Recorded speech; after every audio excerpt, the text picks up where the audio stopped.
Good morning all dear students. आप सभी का स्वागत है। जो बच्चे नीट की तैयारी कर रहे हैं, जो पहले से प्री फाउंडेशन या टारगेट बेस में जाने वाले हैं या रिपीटर्स जो हैं, उनके लिए ये वीडियो डाले जा रहे हैं। नीट के बच्चे सबसे ज़्यादा फिजिक्स से डरते हैं। डरने की कोई बात नहीं है। आपको केवल 11th और 12th के कॉन्सेप्ट क्लियर करने पड़ेंगे और 11th और 12th के कॉन्सेप्ट क्लियर करके आपको उन पर प्रैक्टिस करनी है। बस इतना ही काम करना है, इससे ज़्यादा एडवांस जाने की ज़रूरत नहीं है। पिछले 7-8 साल से जो नीट का जो पेपर आ रहा है, उसमें जो फिजिक्स का जो लेवल रहता है, वो लेवल केवल आपका 11th 12th पर ही बेस्ड है। एडवांस आपको करने की जरूरत नहीं है। आप अगर एडवांस में जाओगे, आप जिस चीज़ की तैयारी कर रहे हो, तो तैयारी आप जिस चीज़ की कर रहे हो वो किस लेवल तक आता है, उसी लेवल तक आपको पढ़ाई करनी है, तभी आप ज़्यादा मार्क्स ला सकते हो। अगर आप एडवांस लेवल की तैयारी करोगे तो एडवांस के चक्कर में आपका इजी पोर्शन रह जाता है, आप इजी क्वेश्चन भी अटेम्प्ट नहीं कर पाते हैं। तो फिजिक्स का डर मन से निकालिए और वीडियो को लगातार देखते रहिए। आपको हर यहाँ पर कॉन्सेप्ट क्लियर किए जाएंगे और आप 11th और 12th के कॉन्सेप्ट क्लियर करके उन पर प्रैक्टिस करके आप 45 नहीं 50 क्वेश्चन भी कर सकते हो। करने 45 होते हैं, 2 सेक्शन आते हैं, एक सेक्शन में 35 क्वेश्चन आएंगे, वो आपको कंपलसरी है करना। सेकंड जो सेक्शन भी आएगा उसमें 15 क्वेश्चन आएंगे, उनमें से आपको ओनली 10 क्वेश्चन करने पड़ेंगे। तो आज हमारा जो टॉपिक है, हमारा सर्कुलर मोशन चल रहा है, चौथा लेक्चर है सर्कुलर मोशन का। कल हमने centripetal acceleration and tangential acceleration हमने पढ़ा था। आज हम सेंट्रीपिटल फोर्स, सबसे पहले हम शुरुआत करेंगे सेंट्रीपिटल फोर्स से। तो what is the centripetal force? We know that अगर एक्सेलरेशन अगर है तो हमारा फोर्स भी होगा। तो सेंट्रीपिटल एक्सेलरेशन से जो फोर्स जनरेट होगा उसी को हम सेंट्रीपिटल फोर्स बोलेंगे। सेंट्रीपिटल फोर्स की डायरेक्शन हमेशा उधर ही होती है जिधर एक्सेलरेशन की डायरेक्शन होती है। सेंट्रीपिटल एक्सेलरेशन की डायरेक्शन है along to the radius but towards to the centre थी। वैसे ही सेंट्रीपिटल जो फोर्स है उसकी डायरेक्शन भी अलोंग टू द रेडियस होगी और टुवर्ड्स टू द सेंटर होगी। तो हमने एक सर्किल बना लिया है, ये हमारे पास सर्किल है और इस सर्किल के अलोंग कोई पार्टिकल है, वो सर्कुलर मोशन कर रहा है। ये सेंटर हो गया, ये इसकी रेडियस होगी r, ठीक है, ये इसकी रेडियस होती है।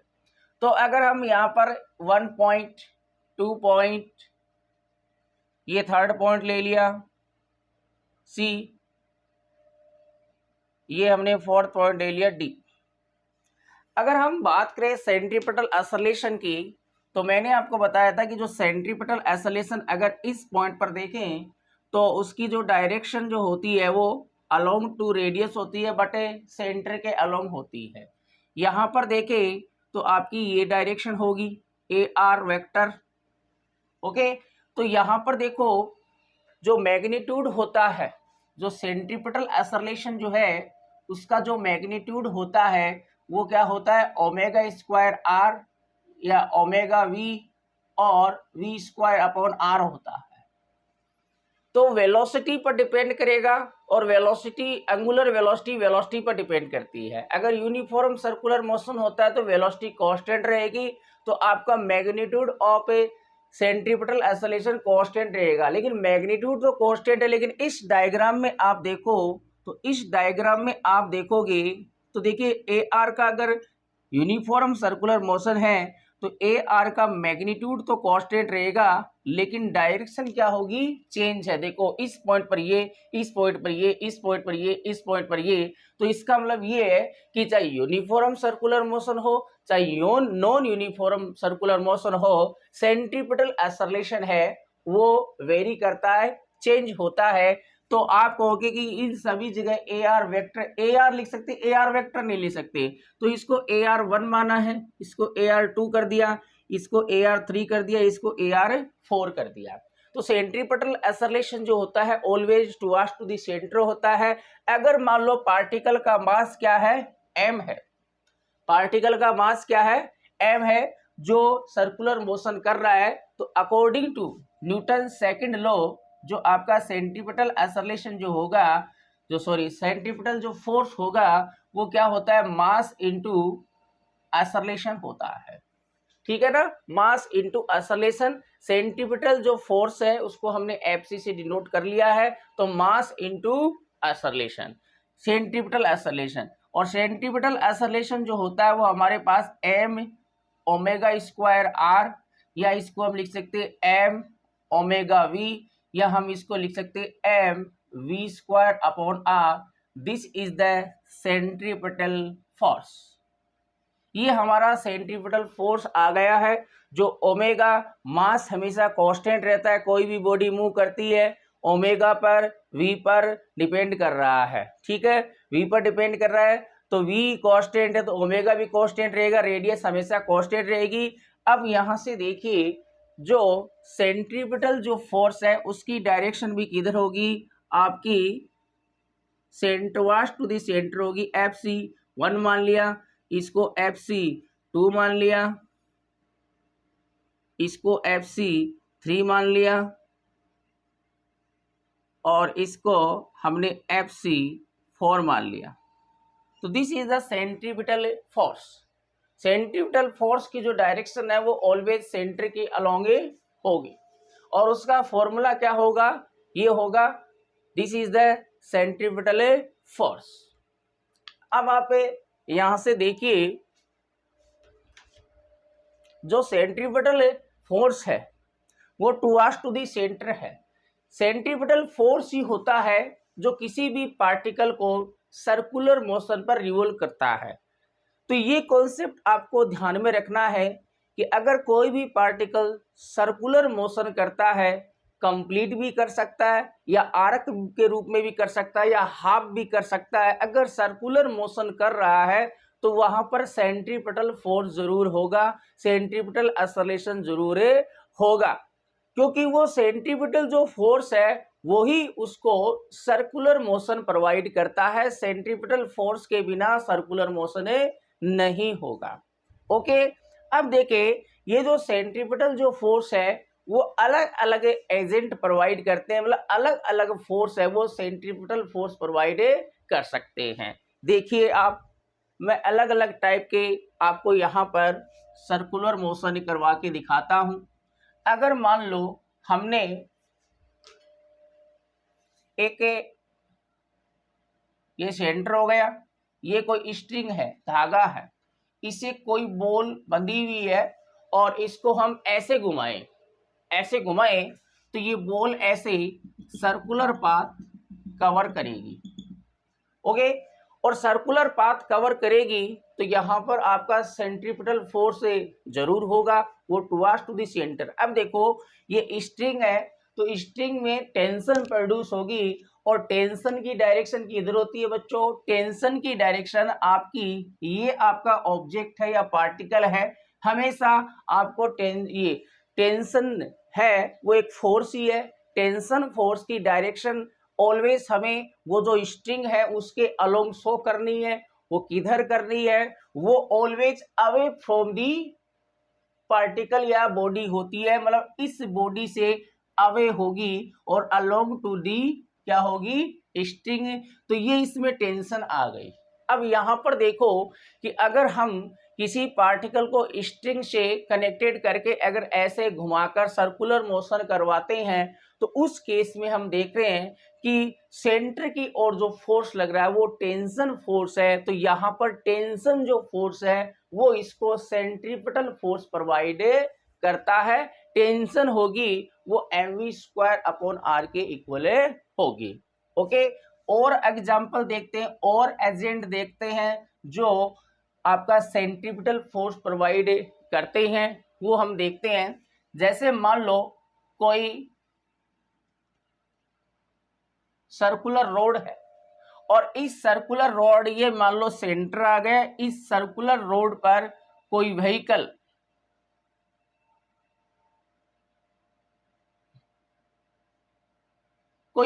मूव कर रहा है ऐसे। ओके, तो इस कंडीशन में हमें पता है कि यहाँ पर एक सूडो फोर्स भी लगता है। हम आगे देखेंगे, यहाँ लिखा हुआ है सूडो फोर्स। सूडो फोर्स क्या होता है हम आगे देखेंगे। अब देखिए इस कंडीशन में जैसे आप देखो कि ये जब आपकी ये गाड़ी अगर ऐसे सर्कुलर मोशन करेगी, इस घुमावदार रोड पर ऐसे मूव करेगी, तो ये बाहर की तरफ फिसलेगी। ठीक है, अगर धीरे चलेगी तो अंदर की तरफ फिसलेगी, बाहर चलेगी तो बाहर की तरफ। अगर ये प्लेन रोड है तो प्लेन रोड में अगर ये मोशन करेगी तो इस पर बाहर की तरफ सूडो फोर्स लगेगा। तो इसको इस वाली सेंटर की तरफ इसको सर्कुलर मोशन बनाए रखने के लिए इधर सेंटर की ओर क्या लगेगा, फ्रिक्शन फोर्स लगेगा। क्या लगेगा, फ्रिक्शन फोर्स। तो यहाँ पर देखो towards to the centre friction है, तो यहाँ पर फ्रिक्शन फोर्स जो है वो आपको सेंट्रीपिटल फोर्स प्रोवाइड करेगा। अगर हम बात करें एटम की, एटम के अंदर क्या होते हैं, प्रोटॉन होते हैं, और एटम के अंदर ये न्यूक्लियस की बात की जाए तो न्यूक्लियस के अंदर प्रोटॉन और न्यूट्रॉन होते हैं, और प्रोटॉन पर पॉजिटिव चार्ज होता है। इसके अराउंड इलेक्ट्रॉन क्या करते हैं, सर्कुलर मोशन करते हैं। इलेक्ट्रॉन पर नेगेटिव चार्ज है और न्यूक्लियस पर पॉजिटिव चार्ज है। पॉजिटिव नेगेटिव एक दूसरे को अट्रैक्ट करते हैं। इसका मतलब है इस इलेक्ट्रॉन को ये न्यूक्लियस क्या करता है, अट्रैक्ट करता है। तो देखिए यहाँ पर सेंटर की तरफ ये फोर्स है, तो ये कौन सा फोर्स है, कूलॉम अट्रैक्शन फोर्स है। तो यहाँ पर कूलॉम अट्रैक्शन फोर्स है वो सेंट्रीपिटल फोर्स प्रोवाइड करता है। तो सेंट्रीपिटल फोर्स जो है वो अलग अलग एजेंट प्रोवाइड करते हैं, वो डिपेंड करता है वो कैसा सर्कुलर या कैसा सर्कुलर मोशन है, वहां पर कौन सा फोर्स है वो सेंटर की ओर लग रहा है। अगर हम बात करें, ये सन है, ये सन है, और इसके अराउंड आपके प्लैनेट्स रिवॉल्व करते हैं। हमने अर्थ मान लिया कि अर्थ है ये, वैसे और सभी के सभी आपके इसके अराउंड सर्कुलर मोशन करते हैं अकॉर्डिंग टू कोपरनिकस। लेकिन बाद में केपलर ने बताया था कि सर्कुलर मोशन नहीं होता है, कैसा होता है, इलिप्टिकल मोशन होता है। लेकिन हम बात सर्कुलर मोशन की कर लेते हैं अकॉर्डिंग टू कोपरनिकस। यहाँ पर देखिए सन और अर्थ के बीच में जो ग्रेविटेशन फोर्स लगता है, और ग्रेविटेशन फोर्स हमेशा अट्रैक्टिव नेचर का होता है। तो इस अर्थ पर towards to the sun gravitational force लगता है Gm1m2/r²। तो इस केस के अंदर ग्रेविटेशनल जो फोर्स है वो इसको सेंट्रीपिटल फोर्स प्रोवाइड कर रहा है। अब और मैं आपको एग्जांपल, एक लास्ट एग्जांपल और बता देता हूं। चलो 2 एग्जांपल हम ले लेते हैं। जैसे मान लो ये आपका मैग्नेटिक फील्ड है, ये हमारा मैग्नेटिक फील्ड है, और मैग्नेटिक फील्ड क्या है, perpendicular to the plane of paper inward direction में अंदर की तरफ है मैग्नेटिक फील्ड, अंदर की तरफ मैग्नेटिक फील्ड है। क्या है, अंदर की तरफ मैग्नेटिक फील्ड है। ओके, और इसमें हमने मान लो कोई पॉजिटिव चार्ज ले लिया है, ये हमारे पास पॉजिटिव चार्ज है, वो इधर मूव कर रहा है v वेलोसिटी। तो हमें पता है, आपने 12th क्लास में पढ़ा था कि अगर मान लो कोई भी पार्टिकल परपेंडिकुलरली मैग्नेटिक फील्ड में एंटर करता है तो वो कैसा पाथ ट्रेस करता है, वो सर्कुलर पाथ ट्रेस करता है। और उस कंडीशन में सेंटर की तरफ कौन सा फोर्स लगता है, QVB फोर्स लगता है।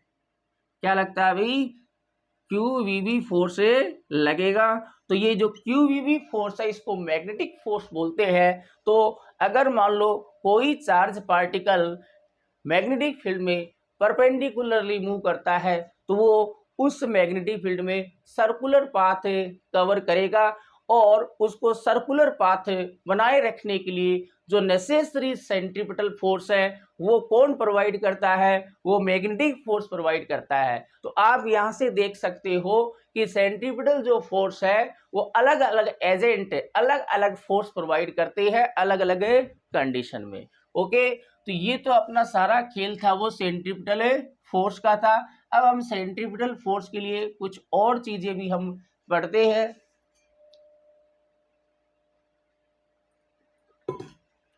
देखिए work done bye centripetal force. Centripetal force से कितना वर्क होगा वो हमें देखना है। अगेन हम सर्कुलर पाथ हमने बना लिया है, ये सेंटर हो गया, ठीक है। यहाँ पर हमें पता है कि जो सेंट्रीपिटल जो फोर्स लगता है Fc वो टुवर्ड्स टू दी सेंटर होता है, ठीक है। अगर पार्टिकल ऐसे सर्कुलर मोशन कर रहा है तो इस पॉइंट पर देखें तो डिस्प्लेसमेंट किधर हो रहा है, एस वेक्टर इधर हो रहा है। यहाँ पर अगर है तो वो इधर ही तो जा रहा है, फिर ऐसे रोटेट करेगा। किसी स्टैंड पर अगर हम डिस्प्लेसमेंट देखें तो टेंजेंट ड्रॉ करके निकालते हैं, तो देखो डिस्प्लेसमेंट को टेंजेंट ड्रॉ करके निकालते हैं, फिर वेलोसिटी को भी टेंजेंट ड्रॉ करेंगे, फिर आपका टेंजेंशियल एक्सेलरेशन उसके लिए भी टेंजेंट ड्रॉ करना है पाथ पर। तो यहाँ से देखिए Fc, और कहने का मतलब ये है कि सेंट्रीपिटल फोर्स एंड डिस्प्लेसमेंट क्या होते हैं, एक दूसरे के परपेंडिकुलर होते हैं, ठीक है। अब यहां से आप देखो कि जो वर्क डन जो होता है वो होता है Fc.s। डिस्प्लेसमेंट जो होता है, ये सॉरी वर्क डन जो होता है फोर्स और डिस्प्लेसमेंट का स्केलर प्रोडक्ट होता है। और हमें पता है कि स्केलर प्रोडक्ट अगर हम हटाते हैं तो क्या आता है भाई, कॉस थीटा आता है। थीटा क्या है, Fc और s के बीच में एंगल है। और यहाँ पर हमें पता है कि सर्कुलर मोशन में आप किसी भी पोजीशन पर, जैसे मान लो इस पोजीशन पर देखें तो s आपका वेक्टर ये हो गया और Fc आपका ये हो गया। तो एंगल, अगर सर्कुलर मोशन, कोई भी बॉडी सर्कुलर मोशन कर रही है तो किसी भी पॉइंट पर ये सेंट्रीपिटल फोर्स और डिस्प्लेसमेंट के बीच में एंगल हमेशा 90 डिग्री रहेगा। और अगर cos 90 की बात की जाए तो cos 90 की वैल्यू कितनी होती है बच्चों, 0 होती है। तो वर्क डन बाय, ये इंपॉर्टेंट कॉन्सेप्ट है कि work done by the centripetal force will be 0 होता है। अगर हम पावर की बात करें कि पावर कितनी होगी, इसको आप नोट कर सकते हो साथ साथ में। पावर कितनी होगी, कितनी पावर जनरेट होगी, पावर इन या power bye centripetal force. Centripetal force से पावर कितनी जनरेट होगी वो हमें निकालना है। पावर के हमारे पास दो फॉर्मूले होते हैं, क्या कि power is equal to work done divided by time भी होता है, and power is equal to क्या होता है, फोर्स डॉट वी वेक्टर भी होता है। फोर्स डॉट वी वेक्टर भी होता है। यहाँ पर जो आपका पावर है वो कौन से फोर्स से निकालनी है, सेंट्रीपिटल फोर्स से निकालनी है। इस फॉर्मूले से देखें तो अमाउंट ऑफ वर्क डन कितना आया है, 0 आया है। टाइम कितना भी हो तो पावर कितनी होगी, power generated by the centripetal force will be also will be 0। अगर इस फॉर्मूले से देखें तो अगेन मैं सर्किल बनाऊं तो यहां से देखिए ये सेंटर हो गया ओ। तो हमें पता है कि इस पॉइंट पर अगर हम सेंट्रीपिटल फोर्स की बात करें तो टुवर्ड्स टू द सेंटर, और वेलोसिटी की बात करें तो टेंजेंशियल होती है। अगेन फोर्स और V, force centripetal force and velocity के बीच में एंगल कितना मिलता है, 90 डिग्री मिलता है। तो डॉट प्रोडक्ट हटाते हो तो आपको पता है कि क्या आता है, कॉस थीटा, और थीटा यहाँ पर कितना 90 डिग्री। अगेन पावर क्या आ गई, 0। तो work done and power by the centripetal force will be 0। Okay, ये दोनों कॉन्सेप्ट आपको तैयार हो गए होंगे और सिंपल तरीके से हम वन स्टेप बाय स्टेप चल रहे हैं। अब हम देखेंगे क्या, टेंजेंशियल फोर्स देखेंगे कि what is the tangential force. Tangential force क्या होगा उसको हम देखते हैं। ओके, तो next topic is a tangential force.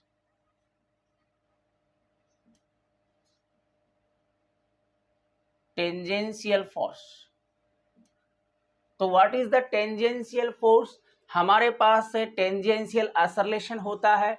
Tangential असरलेशन कैसे प्रोड्यूस होता है? अगर वेलोसिटी का मैग्नीट्यूड और स्पीड अगर चेंज होती है तभी आपका टेंजेंशियल असरलेशन प्रोड्यूस होता है। और अगर टेंजेंशियल असरलेशन है तो टेंजेंशियल फोर्स भी होगा। According to Newton second law हम निकाल सकते हैं कि टेंजेंशियल आपका फोर्स क्या होगा। तो हमें पता है कि जो टेंजेंशियल आसरलेशन एटी जो हमारे पास आया था वो अल्फा आर और डीवी बटे में dt, ये हमारे पास फॉर्मूला कल आया था। अगर पार्टिकल का मास m है तो यहां पर मैं सर्किल बना देता हूं। यहां पर मैंने सर्किल बना दिया है, ये सेंटर हो गया है। अगर हम यहां पर पॉइंट ले 1 2 3 4, तो यहां पर आप देखें अगर मान लो वेलोसिटी का मैग्नीट्यूड चेंज हो रहा है तो टेंजेंशियल असरलेशन होगा। 81 यहां पर देखें तो 82, यहां पर देखें तो 83 और यहां पर अगर देखें तो 84। अब यहां पर देखो मैग्नीट्यूड क्या है, वो किस पर डिपेंड करता है? यहां पर देखो 80 है वो अल्फा पर डिपेंड करेगा। आर जो है वो तो रेडियस है तो वो तो कांस्टेंट रहेगी। मैं केवल मैग्नीट्यूड की बात कर रहा हूं। आर रेडियस है वो हमेशा कांस्टेंट रहती है। अल्फा, अगर अल्फा कांस्टेंट है मतलब एंगुलर एक्सेलरेशन अगर कांस्टेंट रहता है तो 80 कांस्टेंट रहेगा। 80 मैग्नीट्यूड मतलब टेंजेंशियल एक्सेलरेशन का मैग्नीट्यूड कांस्टेंट रहेगा। लेकिन अल्फा चाहे कांस्टेंट हो लेकिन 80 जो वेक्टर है, जो आपका टेंजेंशियल आपका जो एक्सेलरेशन है वो कांस्टेंट नहीं रहेगा, वो चेंज होगा। आप देखो इस पॉइंट पर ये, इस पॉइंट पर ये, इस पॉइंट पर ये, इस पॉइंट पर ये। ओके, तो ये हमारे पास टेंजेंशियल एक्सेलरेशन आ गया है।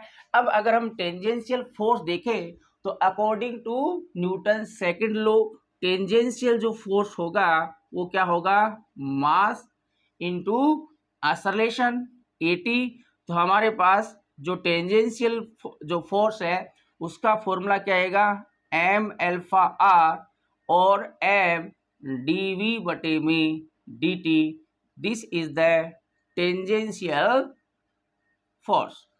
अब यहाँ पर यही ध्यान में रखना है कि ये जो v है, कल भी मैंने बताया था, दोबारा रिपीट कर रहा हूं कि ये जो v जो है वो वेलोसिटी नहीं है, वो क्या है? स्पीड है। चेंज इन स्पीड है। ठीक है, स्पीड चेंज होगी तो वेलोसिटी अपने आप चेंज हो जाएगी। लेकिन यहाँ पर वेलोसिटी में चेंज जो है वो स्पीड में चेंज के कारण होगा। ओके, तो this is the formula of tangential force.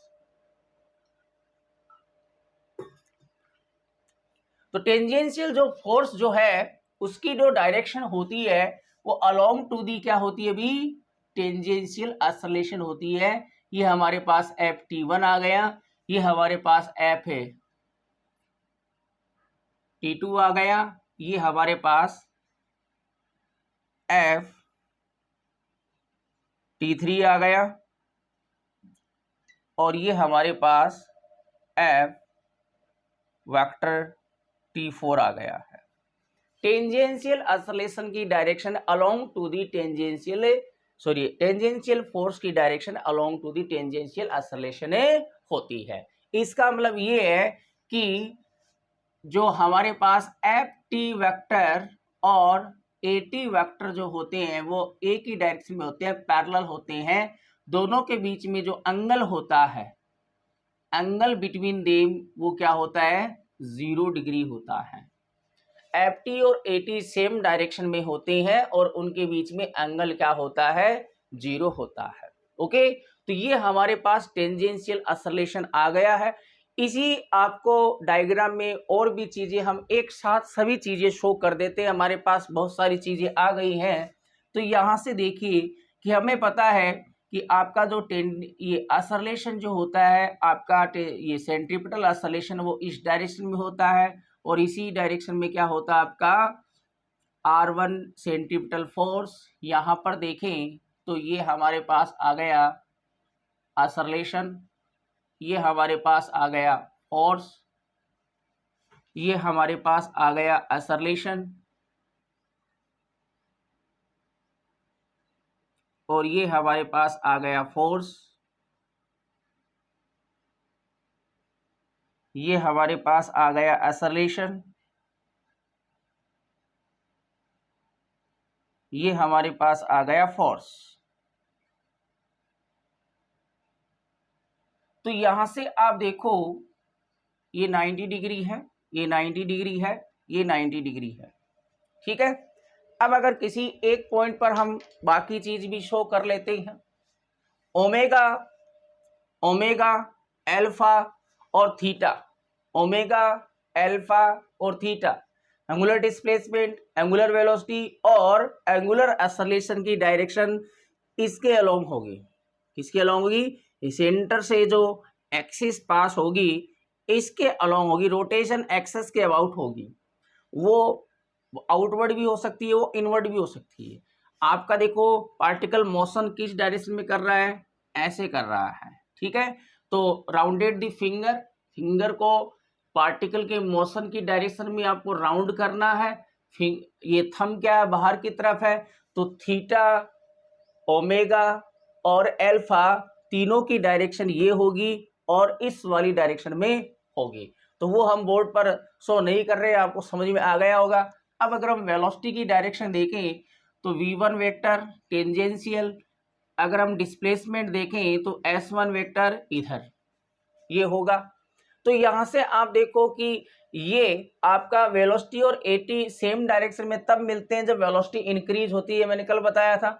अगर नहीं है तो एटी और फोर्स अपोजिट डायरेक्शन में आएंगे वेलोसिटी के, ठीक है। अगर आपका वेलोसिटी डिक्रीज हो रही है तो एटी और ये एफटी, ये आपका tangential acceleration and tangential force आपका अपोजिट डायरेक्शन में होगा, ठीक है ना। सेम डायरेक्शन में कब मिलेगा? जब velocity with respect to time में इंक्रीज होती है। अपोजिट डायरेक्शन में कब मिलेगा? जब velocity with respect to time में डिक्रीज होती है। वो आपको क्वेश्चन में देखने को मिलता है। तो यहां से आप देख सकते हो इस डायग्राम से आपके सारे कॉन्सेप्ट क्लियर हो रहे हैं कि एफ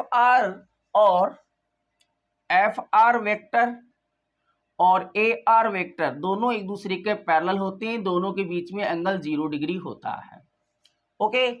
और अगर हम एफ आर और एफ टी देखें तो दोनों परपेंडिकुलर 90 डिग्री एंगल होता है, दोनों का डॉट प्रोडक्ट क्या आएगा? 0 आएगा। और अगर हम ये आपका सेंट्रीपिटल एक्सेलरेशन और वेलोसिटी देखें तो उनके बीच में 90 डिग्री एंगल है। तो इस डायग्राम से आप सभी क्वांटिटी के बीच में एंगल आप निकाल सकते हो कि इसके और वेलोसिटी के बीच में 90 डिग्री है, इसके और वेलोसिटी के बीच में 90 डिग्री है, इसके और डिस्प्लेसमेंट के बीच में 90 डिग्री, इसके और इसके डिस्प्लेसमेंट के 90 डिग्री है, इसके सब ये 90, इधर वाले और इधर वाले के बीच में 90 डिग्री है। इधर है वो सेम है, इधर है वो सेम है, पैरेलल है, ओके बच्चों। ये डायग्राम आप बना सकते हो, ओके। लेकिन ये ध्यान में रखना है कि वेलोसिटी और एक्सेलरेशन सेम डायरेक्शन में तब होते हैं जब वेलोसिटी इंक्रीज होगी। अदरवाइज आपका अगर वेलोसिटी डिक्रीज होती तो आपका ऐसे बनता, ये आपका T1 बनता और इधर ही फोर्स होता Ft1। तब आपकी जो टेंजेंशियल एक्सेलरेशन और टेंजेंशियल फोर्स है वो वेलोसिटी के अपोजिट डायरेक्शन मिलते हैं और उस कंडीशन में आपका एंगल कितना बनेगा? दोनों के बीच में 180 बनेगा। कितना बनेगा? 180, ओके। Is it clear? सबको अच्छे से समझ में आ गई होगी ये बात। अब देखिए वर्क डन बाय, अब हम वर्क डन निकालते हैं। Work done bye tangential force, work done bye tangential force. Tangential force के कारण वर्क डन कितना होगा वो वर्क डन हम देखना चाहते हैं, ओके। टेंजेंशियल फोर्स के कारण वर्क डन कितना होगा वो वर्क डन हम देखना चाहते हैं, ठीक है। तो अगेन हमें पता है कि हमने सर्किल बना लिया, ये सर्कुलर मोशन कर रही है बॉडी, यहां पर हमने पॉइंट ले लिया। हमें पता है कि अगर वेलोसिटी इंक्रीज हो रही है वेलोसिटी अगर इंक्रीज हो रही है, ठीक है, वेलोसिटी इंक्रीज हो रही है तो आपका ये 90 डिग्री एंगल बनेगा। तो ये हमारे पास आ गया टेंजेंशियल फोर्स, और डिस्प्लेसमेंट में हमें पता है कि इधर वाली साइड में ही होगा। इसका मतलब दोनों के बीच में एंगल कितना है, एफ टी और एस के बीच में एंगल 0 डिग्री है।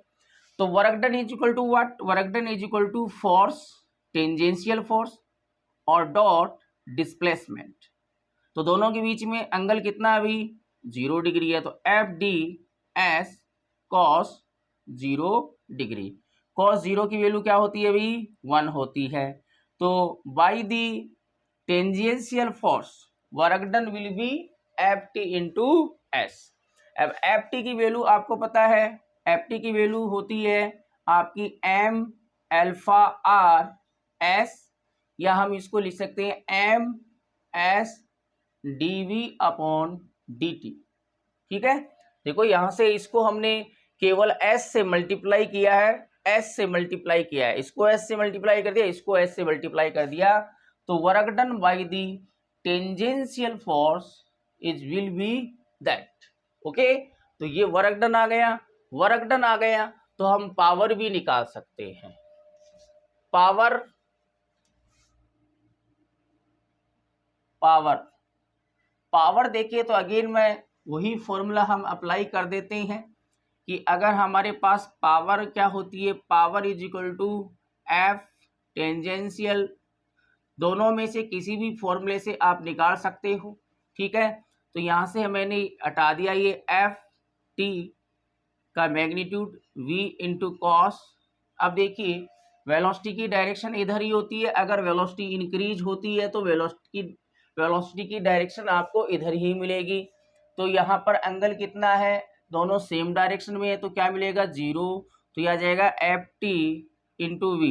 ठीक है, अगर मान लो वेलोसिटी डिक्रीज हो रही है, वेलोसिटी डिक्रीज हो रही है, वेलोसिटी जो है वो डिक्रीज हो रही है, तो आपकी वेलोसिटी की डायरेक्शन तो यही रहेगी। अगर ऐसे मोशन कर रहा है तो वेलोसिटी की डायरेक्शन तो ये होगी, लेकिन जो टेंजेंशियल जो फोर्स है, टेंजेंशियल एक्सेलरेशन और टेंजेंशियल फोर्स सेम डायरेक्शन में होते हैं। टेंजेंशियल एक्सेलरेशन इधर होगा तो टेंजेंशियल फोर्स इधर होगा। अब यहाँ से देखो दोनों के बीच में जो एंगल बन रहा है वो 180 बनेगा, और उस केस में जो वर्क डन आएगा F T V cos 180 degree. Cos 180 degree -1 होता है, तो उस केस में आपका वर्क डन क्या आ जाएगा, नेगेटिव वर्क डन आ जाएगा। आएगा इतना ही, लेकिन नेगेटिव वर्क डन आएगा। ठीक है, तो हमारे पास ये वर्क डन इंक्रीज हो रहा है तब है, और ये वर्क डन आपका डिक्रीज हो रहा है तब है। पावर क्या होगी, पावर के लिए ये फॉर्मूला आपके पास सेम डायरेक्शन में है तो आपका पॉजिटिव आएगा, अपोजिट डायरेक्शन में है तो नेगेटिव आएगा। तो एफ टी की वैल्यू हमारे पास होती है, वो होती है हमारे पास क्या, एम एल्फा आर वी, या हम लिख सकते हैं एम वी डी वी बटे में डी टी। तो यहाँ पर ये जो v है वो स्पीड होगी, यहाँ पर स्केलर पावर स्केलर क्वांटिटी है, तो ये सारे स्केलर है। v यहाँ पर वेलोसिटी है, वेलोसिटी अगर with respect to time given है तो डिफरेंशिएशन कर देंगे, यहाँ वेलोसिटी लिख देंगे, पावर है इन टर्म्स ऑफ हमारे पास टाइम आ जाएगी, और किसी भी स्टेंट पर अगर पूछा जाए तो वो टाइम रखकर हम पावर निकाले सकते हैं। तो ये आपका क्या हो गया, टेंजेंशियल फोर्स आ गया है। तो टेंजेंशियल फोर्स के लिए क्या क्या कंडीशन है वो हमने यहाँ पर देख ली है। ओके, अब हम यूनिफॉर्म स्यूडो फोर्स को हम अगले वीडियो में डिस्कस करेंगे। ओके, अब हमें यूनिफॉर्म और नॉन यूनिफॉर्म ऑसिलेशन की बात कर लेते हैं। ठीक है, तो मैंने इधर लिख दिया uniform circular motion, uniform circular motion.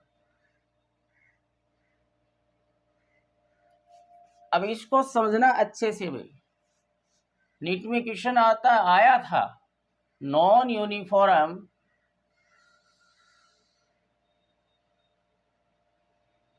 Circular motion.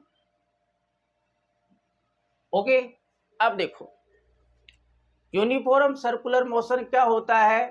अगर कोई पार्टिकल सर्कुलर मोशन कर रहा है और उसकी स्पीड बोले तो magnitude of velocity with respect to time constant रहे। ओके, यहां पर स्पीड क्या रहेगी? कांस्टेंट रहेगी। यहां पर स्पीड क्या रहेगी? कांस्टेंट रहेगी। या तो हम स्पीड बोल सकते हैं या मैग्नीट्यूड ऑफ वेलोसिटी बोल सकते हैं। वो क्या रहेगी भी? कांस्टेंट रहेगी। अलग अलग पॉइंट आप समझना अच्छे से कि यहाँ पर पहला जो पॉइंट हमारे पास ये आया है कि यूनिफॉर्म सर्कुलर मोशन बोले तो यहाँ पर देखिए मैं आपको सर्कुलर मोशन शो कर रहा हूँ। ये मेरे पास सर्कुलर मोशन है, ठीक है, ये मेरे पास सर्किल है।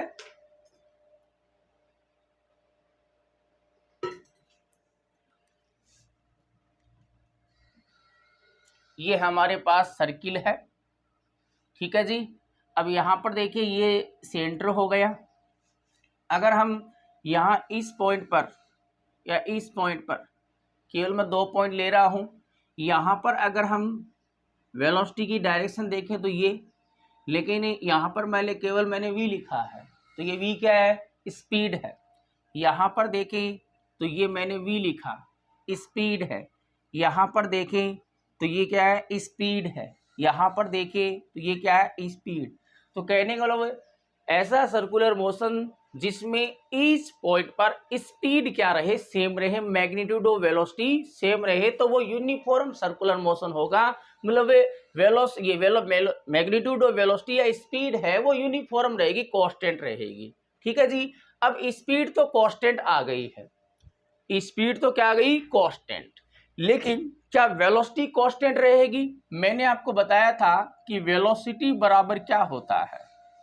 वेलोसिटी बराबर होता है मैग्नीट्यूड ऑफ वेलोसिटी बोले तो स्पीड और इनटू में डायरेक्शन, ठीक है, डायरेक्शन।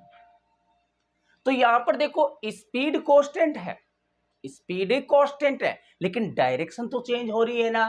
तो डायरेक्शन अगर चेंज हो रही है तो वेलोसिटी कांस्टेंट नहीं, स्पीड कांस्टेंट है, लेकिन वेलोसिटी क्या होगी? चेंज होगी। वेलोसिटी क्या होगी? चेंज होगी। देखिए दूसरा पॉइंट क्या आ गया? कौन कौन सी चीज कांस्टेंट रहेगी, कौन सी वेरी करेगी, वो हमें देखना है। वेलोसिटी जो है, velocity in uniform circular motion, velocity not constant, ये कांस्टेंट नहीं रहेगी, ये चेंज होगी, ये चेंजेज होगी, कांस्टेंट नहीं रहेगी, क्या होगी? चेंज होगी। अब बात आ गई वेलोसिटी की। अब हम बात कर लेते हैं एंगुलर वेलोसिटी की। Angular velocity, angular uniform circular motion में एंगुलर वेलोसिटी ओमेगा वेक्टर क्या रहेगा वो देखना है। अब देखिए ध्यान से देखना कि ओमेगा बराबर जो होता है वो v अपॉन आर होता है। ये मैग्नीट्यूड है, ओनली वेक्टर नहीं लगाया, मैग्नीट्यूड है, ये मैग्नीट्यूड है। तो ये क्या है? वेलोसिटी की स्पीड है, ये स्पीड है। रेडियस कांस्टेंट रहती है, स्पीड भी कांस्टेंट और रेडियस भी कांस्टेंट। इसका मतलब है एंगुलर वेलोसिटी का मैग्नीट्यूड क्या है? कांस्टेंट है। हम वेक्टर की बात करते हैं। यहां पर आप देखिए कि एंगुलर जो वेलोसिटी है उसकी डायरेक्शन ऑलवेज, वेलोसिटी इंक्रीज करे या डिक्रीज करे, यूनिफॉर्म करे चाहे नॉन यूनिफॉर्म करे, उसकी डायरेक्शन हमेशा अलोंग टू दी क्या होती है? रोटेशन एक्सिस होती है, मतलब फिक्स होती है। तो मैग्नीट्यूड भी, वेलोसिटी अगर कांस्टेंट है तो मैग्नीट्यूड कांस्टेंट रहता है और डायरेक्शन ऑलवेज क्या होती है? Along to the rotation axis होती है। इसलिए एंगुलर वेलोसिटी जो होगी वो क्या रहेगी? कांस्टेंट रहेगी, क्योंकि magnitude both magnitude and direction are constant रहेगी। ओके, ओमेगा क्या रहेगा? कांस्टेंट रहेगा, क्योंकि मैग्नीट्यूड एंड डायरेक्शन दोनों ही क्या है? कांस्टेंट है, ठीक है जी। अब ओमेगा आ गया। अब देखिए आप, हम बात कर लेते हैं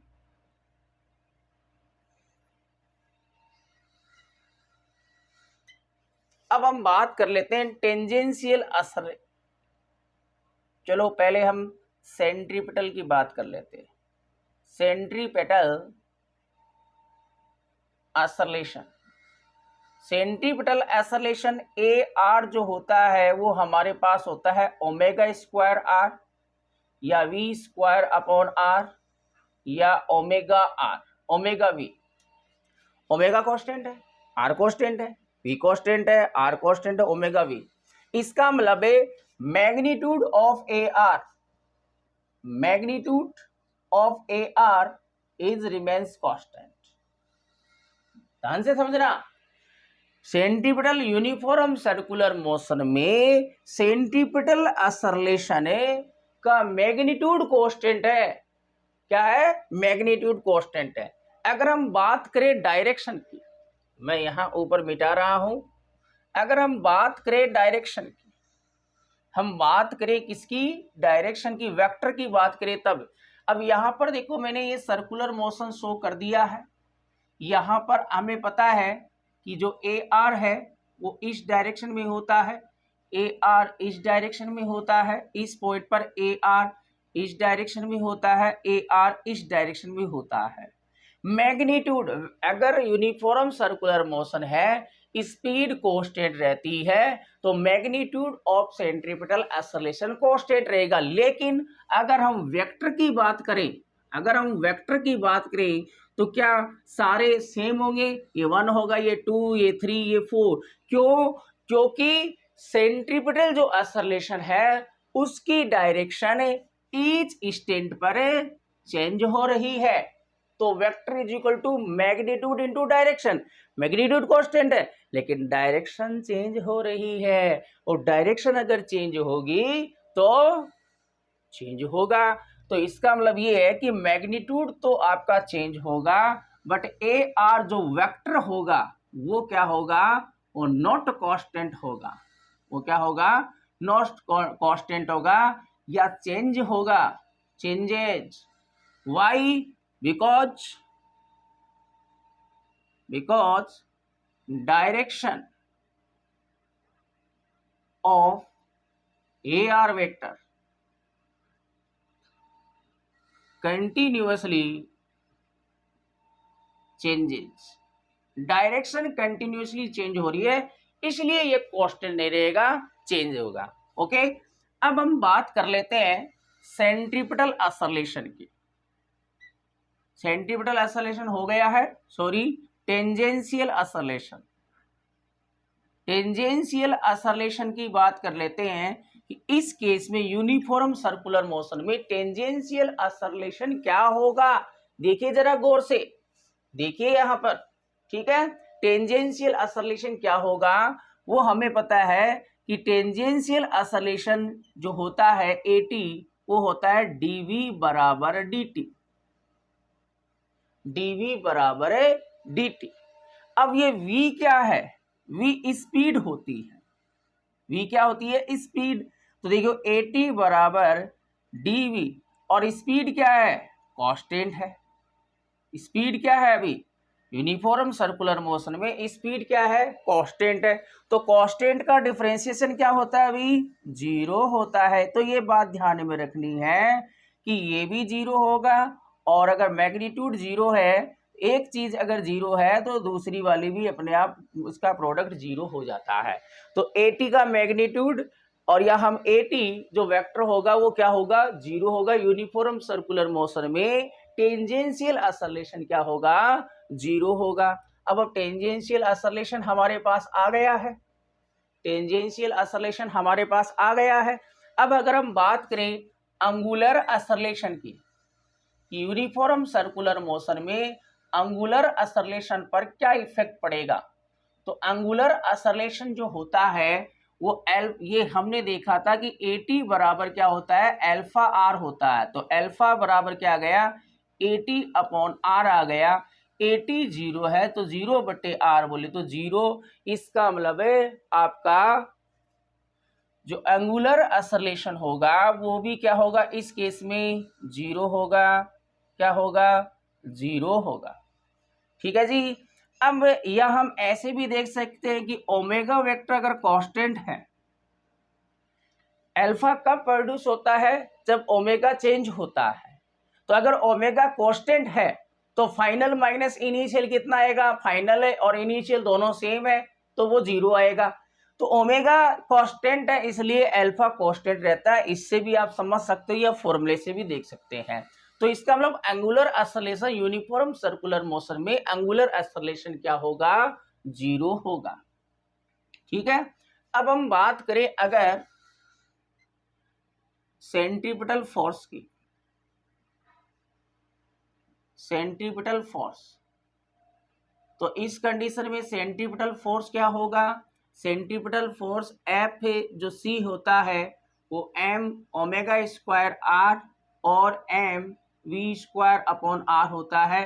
तो इसका जो अगर मैं मैग्नीट्यूड की बात करूं, केवल मैग्नीट्यूड लिया है, वो तो क्या होगा, कांस्टेंट होगा।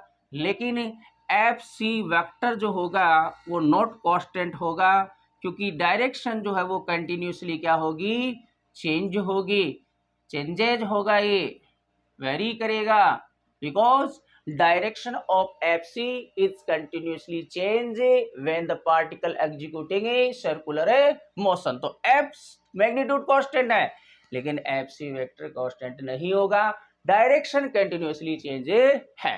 ओके। अब अगर हम बात करें टेंजेंशियल, अगर हम बात करें टेंजेंशियल फोर्स की बात करें तो टेंजेंशियल फोर्स जो होता है एफ टी, वो मैंने बताया था एम अल्फा आर होता है। तो अल्फा अगर 0 है तो एफ टी भी क्या आएगा, F T vector is equal to क्या आ जाएगा, 0। या इस कंडीशन में टेंजेंशियल फोर्स से टेंजेंशियल एक्सेलरेशन ही अगर 0 है तो टेंजेंशियल फोर्स भी क्या आएगा, 0 आएगा। ये बात समझ में आ गई होगी। अब देखो सभी पॉइंट है यूनिफॉर्म सर्कुलर मोशन को आपको क्लियर कर लेना है कि कौन सी चीज कांस्टेंट रहेगी, कौन सी चीज चेंज होगी और कौन सी चीज 0 रहेगी। अब हम बात कर लेते हैं वर्क डन की, टोटल वर्क डन की बात कर लेते हैं, टोटल वर्क डन की, क्योंकि टोटल वर्क डन, अब टोटल वर्क डन जो होगा, या हम चलो हम एक्सेलरेशन की ही बात चलते हैं, तो हमने वहां पर टोटल एक्सेलरेशन नहीं देखा था कि टोटल एक्सेलरेशन जो आएगा, total acceleration uniform circular motion में टोटल एक्सेलरेशन जो होता है वो ए वेक्टर बराबर क्या होता है, A R vector plus A T vector.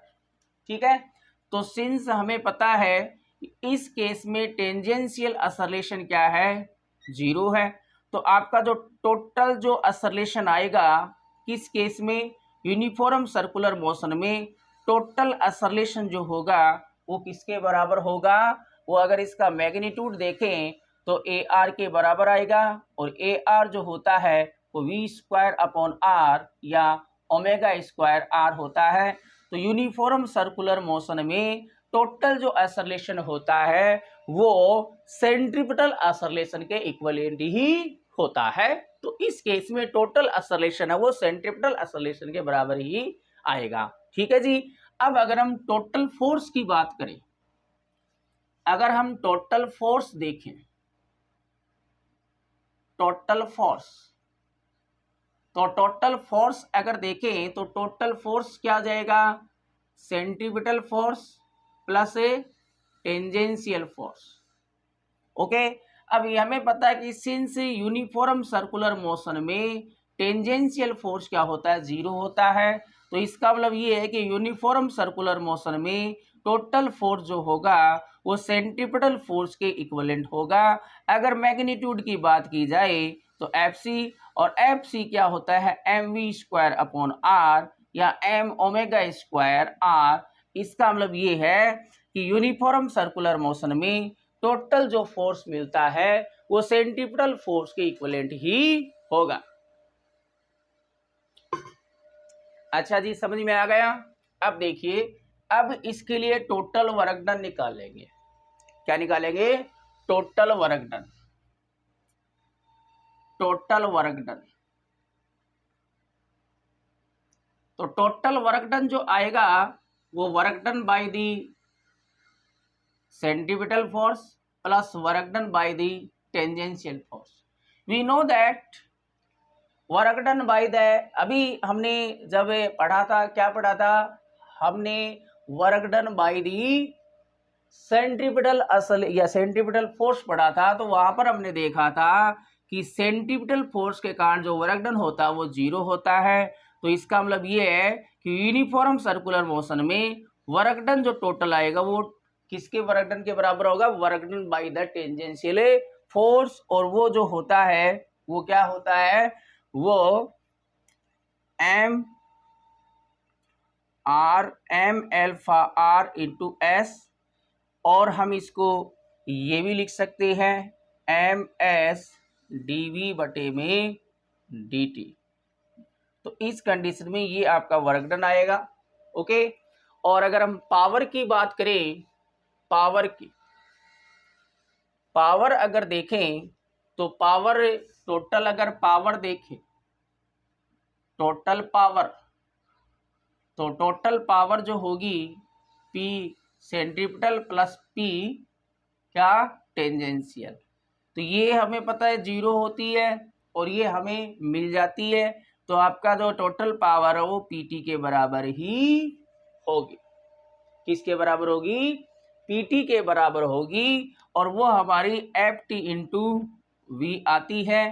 तो ये हमारे पास आ जाएगा M alpha R into V या एम वी डी वी बटे में डी टी। तो ये टोटल पावर आ जाएगी, बिकॉज इस कंडीशन में आपकी पीसी जो होती है वो 0 होती है। Power due to the centripetal force will be 0। Okay, अगर हम यहां से काइनेटिक एनर्जी देखें तो काइनेटिक एनर्जी पर क्या इफेक्ट पड़ेगा, kinetic energy uniform circular motion में काइनेटिक एनर्जी जो के बराबर होती है वो half of M V square होती है। और काइनेटिक एनर्जी एक स्केलर क्वांटिटी है, तो ये v जो है वो वेलोसिटी नहीं होती है, वो क्या होती है, स्पीड होती है। मास कांस्टेंट है, वेलोसिटी कांस्टेंट है। तो यूनिफॉर्म सर्कुलर मोशन में पार्टिकल की जो काइनेटिक एनर्जी है वो क्या रहती है, अभी कांस्टेंट रहती है। क्या रहती है, कांस्टेंट रहती है। ओके जी, अब इसी पर टाइप से ये सारी चीजें नॉन यूनिफॉर्म सर्कुलर मोशन में आपको देखनी है। नॉन यूनिफॉर्म सर्कुलर मोशन क्या होगा, जिसमें ये स्पीड है वो कंटिन्यूअसली चेंज हो। The motion of particle which is executing circular motion which speed is varies continuously with time. तो नॉन यूनिफॉर्म सर्कुलर मोशन में जो स्पीड है या वेलोसिटी का मैग्नीट्यूड, इसमें क्या होगा, इसमें जो स्पीड है या मैग्नीट्यूड ऑफ वेलोसिटी वो क्या होगा, नॉट कांस्टेंट होगा, मतलब आपका चेंज होगा। तो इसका मतलब ये है कि सर्कुलर मोशन में डायरेक्शन तो हमेशा चेंज होती ही होती है। यूनिफॉर्म सर्कुलर मोशन में केवल डायरेक्शन चेंज होगी, स्पीड कांस्टेंट रहेगी। नॉन यूनिफॉर्म सर्कुलर मोशन में डायरेक्शन तो हमेशा चेंज होगी, स्पीड भी चेंज हो रही है, डायरेक्शन चेंज हो रही है, सेंट्रीपिटल एक्सेलरेशन, सेंट्रीपिटल फोर्स होगा ही होगा। स्पीड कांस्टेंट थी इसलिए टेंजेंशियल वाले 0 हो गए। यहाँ पर स्पीड भी चेंज हो रही है, मतलब टेंजेंशियल भी आएगा। वेलोसिटी ये डायरेक्शन चेंज हो रही है तो सेंट्रीपिटल भी आएगा। अब देखिए स्पीड हमारे पास आ गई है, तो स्पीड अगर कांस्टेंट नहीं है तो ओमेगा वेक्टर भी क्या होगा, नॉट कांस्टेंट। ये भी कांस्टेंट नहीं होगा, ये भी चेंज होगा। ओके, और अगर ये है तो अल्फा देखो ओमेगा चेंज हो रहा है, ओमेगा अगर चेंज हो रहा है तो अल्फा 0 नहीं होगा। भाई ओमेगा चेंज हो रहा है तो अगर ओमेगा में चेंज है तो अल्फा मिलेगा हमें, अल्फा नॉट इक्वल टू 0 होगा। और अल्फा हमें पता है कि AT इज इक्वल टू क्या होता है, अल्फा आर होता है। तो आर रेडियस तो कभी 0 होगी, सर्कुलर मोशन है तो रेडियस तो 0 होगी नहीं। अल्फा अगर 0 नहीं है तो इसका मतलब ये है कि AT is also not equal to 0। ठीक है जी।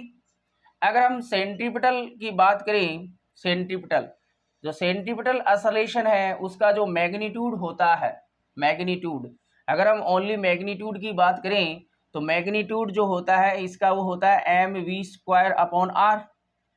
तो वी क्या हो रहा है, चेंज हो रहा है, तो ये क्या होगा, नॉट कांस्टेंट, इसका मैग्नीट्यूड जो है वो कांस्टेंट नहीं रहेगा, मैग्नीट्यूड आपका इसका वेरी करेगा, मैग्नीट्यूड भी वेरी करेगा और डायरेक्शन चेंज हो रही है तो ये भी आपका कांस्टेंट नहीं होगा, ये तो यूनिफॉर्म हो चाहे नॉन यूनिफॉर्म हो, आपका जो सेंट्रीपिटल एक्सेलरेशन है वो कांस्टेंट नहीं रहेगा। लेकिन नॉन यूनिफॉर्म में मैग्नीट्यूड भी कांस्टेंट नहीं रहेगा क्योंकि ये वी जो स्पीड है वो चेंज हो रही है, यहाँ पर मैग्नीट्यूड कांस्टेंट रह रहा था। ओके, अब अगर हम बात करें टेंजेंशियल लगाइए, अगर हम टोटल एक्सेलरेशन की बात करें, टोटल एक्सेलरेशन की बात करें तो वो ए वेक्टर बराबर जो होगा वो A R vector plus A T vector होगा, दोनों है हमारे पास। और हमें पता है कि ए आर और ए टी ये हम पहले ही निकाल चुके हैं कि ये दोनों परपेंडिकुलर होते हैं। अगर दो वेक्टर परपेंडिकुलर होते हैं तो उनका मैग्नीट्यूड क्या आता है, A R square plus A T square आता है। तो ए आर और ए टी की वैल्यू आप पुट कर दोगे जो हमने पहले ही ये फॉर्मूला निकाले चुके हैं। ठीक है, नॉन यूनिफॉर्म सर्कुलर मोशन है तो आपका जो नेट टोटल एक्सेलरेशन है वो इससे निकलेगा, आपको ए आर भी चाहिएगा और ए टी भी चाहिएगा। यूनिफॉर्म में क्या होता है, केवल जो नेट या टोटल एक्सेलरेशन है वो केवल ए आर के इक्विवेलेंट ही होगा। अगर हम बात करें सेंट्रीपिटल फोर्स की, तो सेंट्रीपिटल फोर्स की अगर बात करें तो सेंट्रीपिटल फोर्स क्या होता है, इसके अगर मैग्नीट्यूड देखें तो मैग्नीट्यूड होता है M V square upon R. तो ये आपका कांस्टेंट नहीं रहेगा, इसमें मैग्नीट्यूड कांस्टेंट नहीं रहेगा क्योंकि स्पीड चेंज हो रही है। और एफ सी वेक्टर जो है वो तो क्या होगा, वो तो वेरी करेगा क्योंकि डायरेक्शन कंटिन्यूसली वेरी होगी, चाहे वो यूनिफॉर्म हो चाहे नॉन यूनिफॉर्म हो, एफ सी वेक्टर जो है वो आपका कांस्टेंट नहीं होगा because the direction continuously varies होगी। ओके, अगर हम टेंजेंशियल फोर्स की बात करें तो टेंजेंशियल फोर्स जो होता है वो क्या होता है आपका, टेंजेंशियल फोर्स जो होता है वो आपका डीवी बटे में डी होता है, डीवी बटे में डी होता है। तो इसका मतलब ये कांस्टेंट वी कांस्टेंट नहीं है, तो वी कांस्टेंट नहीं है तो इस कंडीशन में एफ टी वेक्टर है वो जीरो नहीं होगा, वहां पर जीरो था लेकिन यहाँ पर जीरो नहीं होगा क्योंकि वेलोसिटी चेंज हो रही है, वेलोसिटी चेंज होगी तो मिलेगा ही मिलेगा। ठीक है जी, ओके आगे बढ़ते हैं।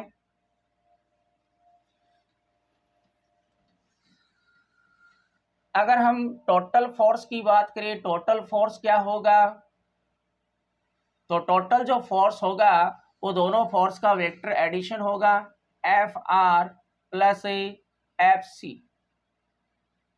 तो हमें पता है कि एफ आर और एफ सी एक दूसरे के क्या होते हैं, भी परपेंडिकुलर होते हैं, ये टेंजेंशियल डायरेक्शन में, ये रेडियस, टेंजेंट हमेशा रेडियस के परपेंडिकुलर होता है। ठीक है जी, तो रिजल्टेड जो आपका आएगा उसका मैग्नीट्यूड जो आएगा वो आएगा F R square plus F C square. F R की जो वैल्यू होती है वो होती है M V square upon R, या हम ओमेगा वाला फॉर्मूला लिख देते हैं M omega square R plus, sorry ये इसको हमने एफ सी लिखा था, इसको एफ टी लिखा था, एफ सी और F T, F C F R से भी डिनोट कर लेते हैं कहीं पर, no problem. M omega square R, F T जो आएगा, एफ टी क्या होता है अभी, F T M alpha R होता है तो इसका स्क्वायर। ठीक है जी, और इसका भी स्क्वायर हमारे पास आ गया है, तो अंडर रूट ऑफ इसको हम लिख सकते हैं एम स्क्वायर ओमेगा की power 4 R square plus M square alpha square R की स्क्वायर। तो यहाँ से देखिए आप जो टोटल जो फोर्स होगा अंडर रूट ऑफ कॉमन जो आ रहा है वो M square R square common आ गया, यहाँ पर बचा ओमेगा 4 और यहाँ पर बचा एल्फा स्क्वायर। तो यहाँ से देखो अंडर रूट से बाहर आ जाएंगे क्योंकि स्क्वायर है दोनों पर, तो ये हमारे पास मिल गया ओमेगा की पावर 4 प्लस अल्फा स्क्वायर। तो ये हमारे पास नेट फोर्स आ जाता है किस कंडीशन में, नॉन यूनिफॉर्म सर्कुलर मोशन में। लेकिन अगर हम यहाँ पर हमने देखा था तो यूनिफॉर्म सर्कुलर मोशन में नेट जो फोर्स होता है वो आपका सेंट्रीपिटल फोर्स के बराबर ही आता है, लेकिन यहाँ पर दोनों चीजें आएंगी। अगर हम टोटल वर्क डन की बात करें तो टोटल वर्क डन कितना होगा भाई, टोटल अगर हम वर्क डन देखें तो टोटल वर्क डन कितना होगा, टोटल वर्क डन, तो टोटल वर्क डन W बराबर हो जाएगा WR प्लस W या WC प्लस WT। तो इसके कारण तो वर्क डन हमेशा क्या होता है, जीरो होता है। इसके कारण वर्क डन क्या होगा, work done by the zero होता है। वर्क डन जो सेंट्रीपिटल फोर्स है उसके कारण वर्क डन हमेशा क्या होता है, जीरो होता है। तो केवल WT के बराबर होगा, W बराबर WT। तो इसका मतलब यूनिफॉर्म सर्कुलर मोशन हो चाहे नॉन यूनिफॉर्म सर्कुलर मोशन हो, वर्क डन जो है वो टेंजेंशियल आपका जो फोर्स है उसके कारण ही मिलेगा। आपका जो सेंट्रीपिटल फोर्स है उसके कारण वर्क डन ऑलवेज क्या होगा, जीरो ही होगा। ठीक है, और वो ही पावर की बात है। पावर और वर्क डन जो है वो यूनिफॉर्म और नॉन यूनिफॉर्म दोनों में सेम फॉर्मूले ही आएंगे, क्योंकि आपका यूनिफॉर्म सर्कुलर मोशन में क्या होगा कि वर्क डन और पावर जीरो होते हैं। ठीक है, और नॉन यूनिफॉर्म में क्या होगा, नॉन यूनिफॉर्म में आपका क्या हो जाएगा, केवल आपका जो टेंजेंशियल फोर्स है उसके कारण ही आपके वर्क डन मिलेगा और उसके कारण ही आपको पावर मिलेगी। लेकिन अगर हम काइनेटिक एनर्जी ऑफ पार्टिकल की बात करें, काइनेटिक एनर्जी, तो काइनेटिक एनर्जी जो होती है वो के बराबर क्या होती है, half of M V square होती है। तो यहाँ पर वी स्पीड है, तो स्पीड अगर चेंज होती है तो इसका मतलब है नॉन यूनिफॉर्म सर्कुलर मोशन में काइनेटिक एनर्जी कांस्टेंट नहीं रहेगी, वो चेंज होगी, क्योंकि स्पीड चेंज हो रही है। यूनिफॉर्म में कांस्टेंट थी, नॉन यूनिफॉर्म में कांस्टेंट नहीं है। Okay, thanks to all.